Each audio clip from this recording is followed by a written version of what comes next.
Now, according to Bloomberg, you need about $3 million to actually retire. I was reading an article and that's what it said. Now, I have some news for you guys. I have nowhere near that amount of money. And technically right now, if I wanted to retire and not work anymore, I could actually do that. Why don't you do that? I like what I do. What am I going to do with all my time? Am I going to spend it, for example, in a golf course? I don't even know how to bat a ball. See? Just said the wrong thing there. But that's the idea, guys, okay? I enjoy my work, and my work to me is not a burden. I actually enjoy helping people. So that's why I don't retire, but I work a lot less than I could be because I also like doing other things, okay? So it's like a freedom you actually have. But you don't need to have $3 million. You don't need to have $1 million. You don't even need to have $500,000 because by the end of this video, I'll show you the key to early retirement, and I'll show you the key to not paying any taxes whatsoever. Are these two things legal? The answer is absolutely legal, okay? Absolutely. You'll know by the end of this video. If you guys don't know me, my name is Tommy Bryson. Now, do me a favor and also like this video. Now, the first thing is this, guys, automatically, what is the key to early retirement? Well, first of all, I want to define this, not because I think my audience, you guys are stupid, but because sometimes we really do forget what things actually mean. The word early basically means to finish something before the determined time it was expected to be finished. So if I have a paper due in 30 days and I finish it in 29 days, you might say that's not early. By definition, it is early. Now, why am I defining this term? And I'm taking so much time to actually do it because when I say early retirement, you have to remember the average person retires by the age of 64. Let's be honest, most people keep working beyond that. Now, if you start work at age 25, that means 25 minus 64, that's about 39 years of work. And I believe that with this entire idea and this plan, you're actually able to retire between 10 to 20 years. And you might say, that's a long time. But again, it is still massively early compared to 39 years. And let's be even more honest, a lot of people, they work beyond 64 years. And a lot of folks start work a lot early. I started working like standard, like at the age of 19, I think. So if I did what the average person did, for example, that's about like 46 years of actually working. It's a long time. It's a long time. It's not what people usually think. People work for a long time. So if you're able to do it in 10 to 20 years, you're actually winning. So what is the key to early retirement? The key is not going to be the amount of money you have in your investment account. The key is not going to be how much money you make from your job. The key is not going to be getting an inheritance from your family.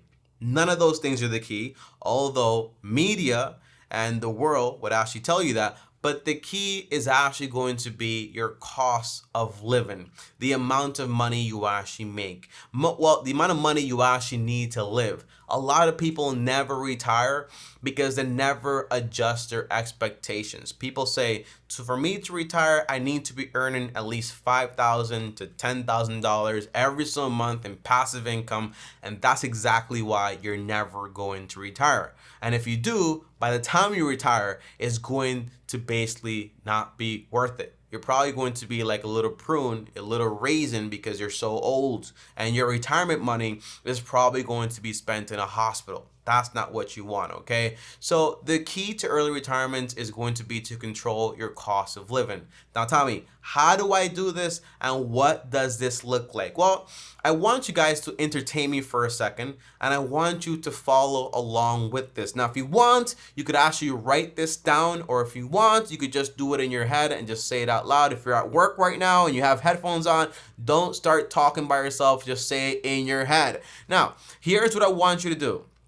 I'm going to label some cost of living expensive the standard person actually has, and I want you to tell me how much money you're spending on this, and I'll tell you exactly how much money I spent on this, and by the end of this, I'll tell you exactly how much money I make from passive income and how this is a lot more than I need to cover everything. Absolutely, okay? It's how you control your cost of living, okay? Now, number one, guys, okay, ready?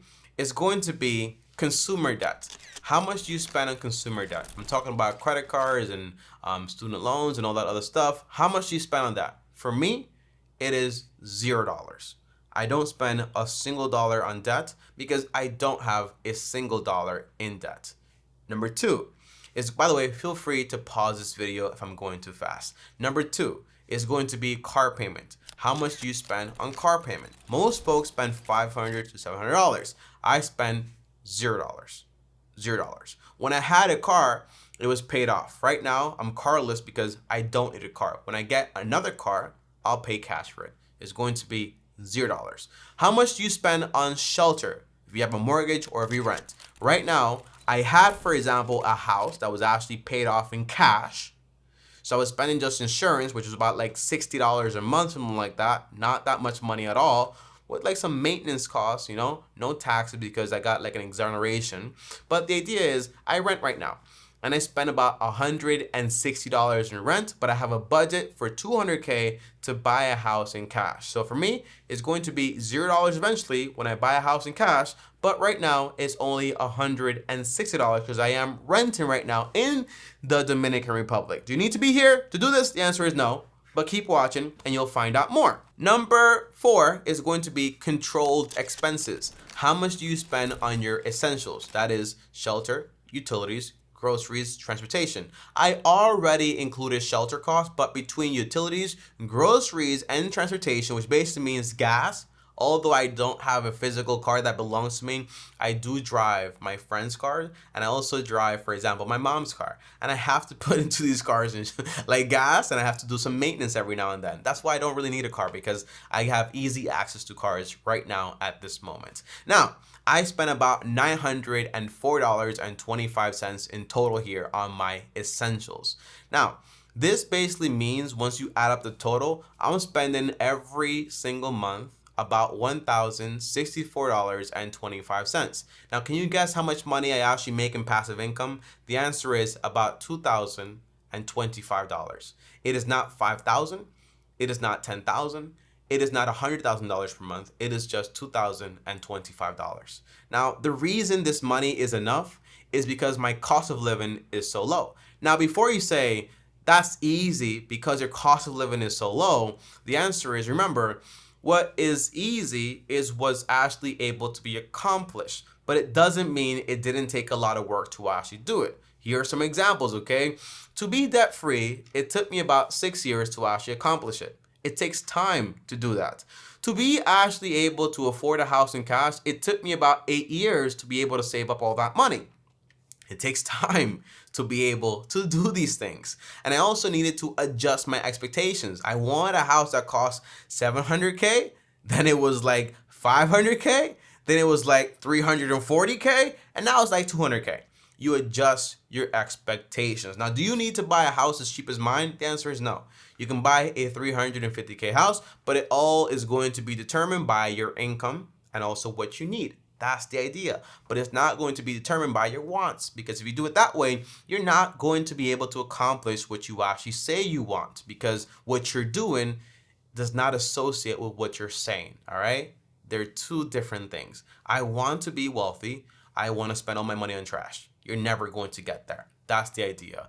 And then lastly, to be able to adjust my expenses, it took me years, because it takes a long time to change your habits. These things are all possible, but these things all take time. Same thing with a car. I have money on the side to actually be able to buy a car. That's only because I saved up to be able to buy a car. And I adjusted my expectations. I initially wanted a Lexus. It was like $40,000, $50,000. Then I wanted a Mazda CX-5. It was like $20,000, $25,000. And then I bought a Toyota Prius for like $9,000.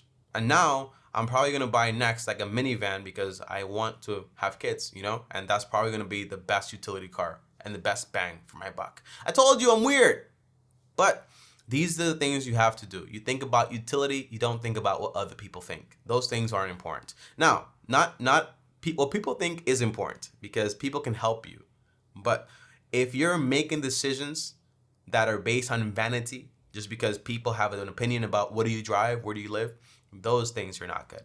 Those things do not matter in this sense. Now, what is the key going to be when it comes to paying no taxes? Now, do I believe the IRS is going to come after me because of this video? The answer is absolutely not, but they will come after me if I try to evade taxes, which I'm not going to do. But the idea is, if you don't want to pay taxes, there are ways to do it, but it all starts at the first level, which I just told you about, which is basically control your cost of living, so you need less money to actually live, so this way you can actually get away without earning that much money. Now, there is something called a standard deduction in our country, and what that basically means is there is a certain threshold where the government is not going to charge you any taxes, okay? They're going to deduct that from your income, what you actually earned, and if you actually earn below that point, you don't pay any taxes. If you earn above that point, you only pay taxes on the money above that money, okay? So the standard deduction for a single person is going to be about $13,850. So if I actually earn below that, I won't pay any taxes, which is actually pretty awesome at the federal level, at least, okay?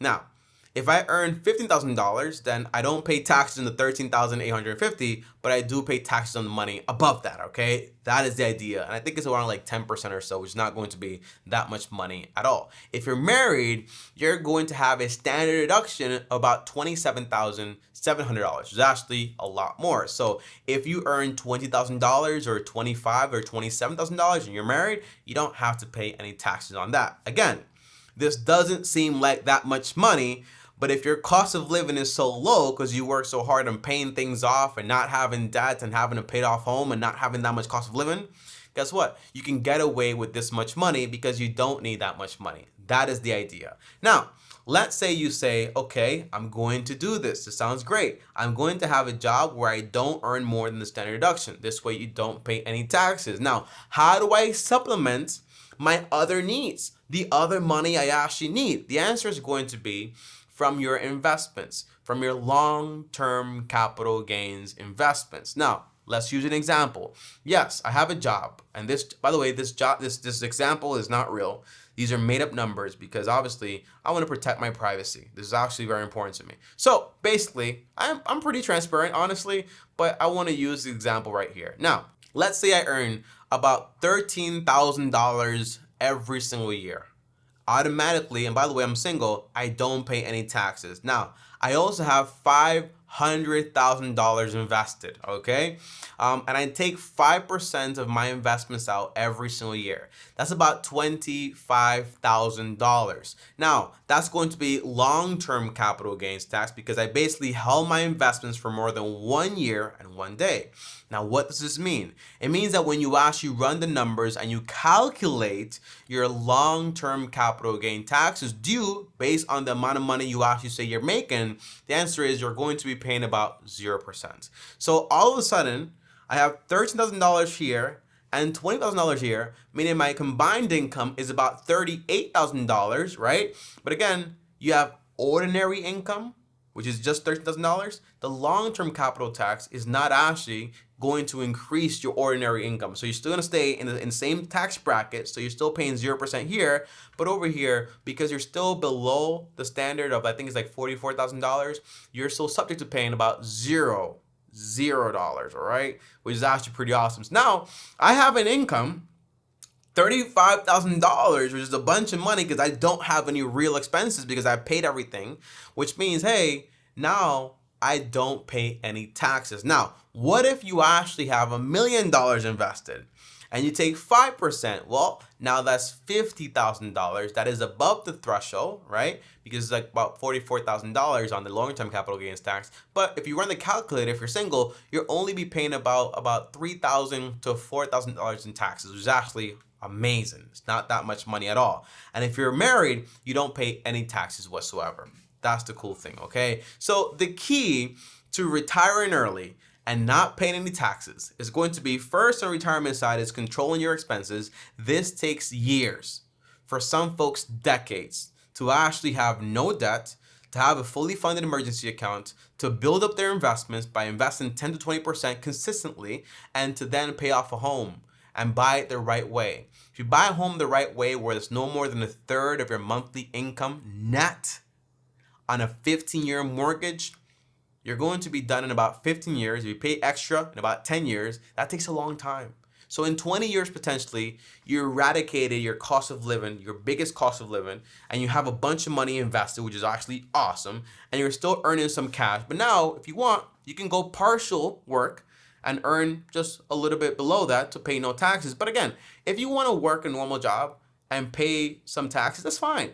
But the idea is that most of your money is not going to be subject to taxes, and your cost of living is going to be so low where you don't require that much money to live. So you do a lot of the work up front, so this way you're not saying, I need $5,000 to $10,000 a month. It's not because that's how much money you need, it's because your cost of living is that high, and you did not run the numbers the correct way.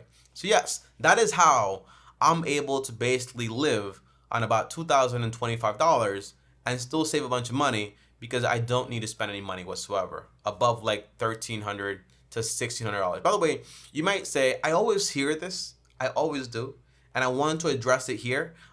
People tell me all the time, Tommy, but what happens when you have kids and you have a wife? The answer is, I ran the numbers. By myself, I can live off $1,200.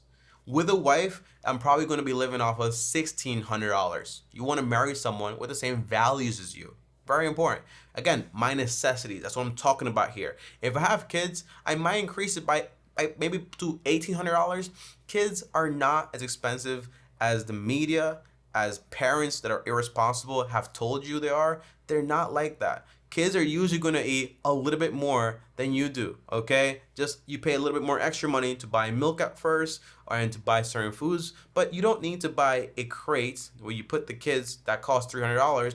You don't need to buy a $600 stroller. You don't need to spend $1,000 in baby clothes. None of those things are necessary. You can buy normal clothes for the baby. You can take care of the baby by giving it good food. And that's basically it for the most part. What a kid is going to take up is not going to be your money if you're not a dummy. What they're going to take up is going to be your time. And that's awesome. It's a great way to spend your time raising up a child. To me, that is a great honor God has given, okay? So that is it, guys. Thanks for watching this video. If you want to watch more, here is more. And subscribe to this channel. And as always, peace.